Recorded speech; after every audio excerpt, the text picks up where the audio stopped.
Hey folks, Daryl here. Just going to go through a quick intro for the newsletter. It's 2018, been a heck of a year. 2017 blew by, and well, lots happening. I think this year I've got a sort of a theme that I think the real exciting projects are actually going to be really boring.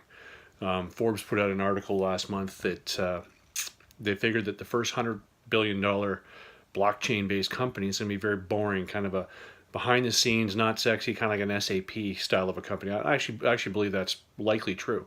I think in time we'll find some very exciting uses, but the mundane, the painful, the paperwork heavy stuff is really where the change is going to happen right now. So just quick in the newsletter, we've got a couple things. One is I'm only doing one webinar a month now. It's things got a little bit hairy there.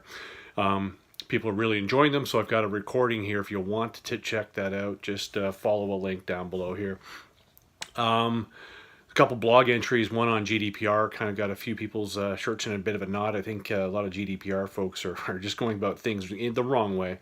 And if they start taking a look at how they can fix the systems that are out there, self-sovereign identity and blockchain are going to be a real big help there. I've also got a new section. A lot of people are asking about projects that are succeeding and what they're doing. So I've got a section about 2 or 3 projects that I think are kicking it, are really doing well. I've got one client project in there. I don't generally share client information, but I got one in there because it's the group I'm working with out of the British Columbia CIO office.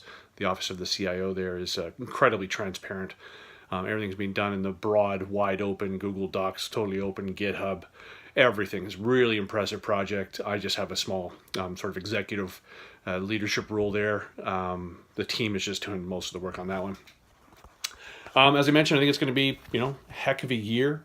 I've also got a simple app recommendation. I downloaded an app called Oak. I don't normally do app recommendations, but Oak is kind of a meditation, but it has a little breathing tool in there that about 1 minute of breathing can change your state immensely. There's one for knocking yourself back out if you wake up in the middle of the night or having trouble winding down.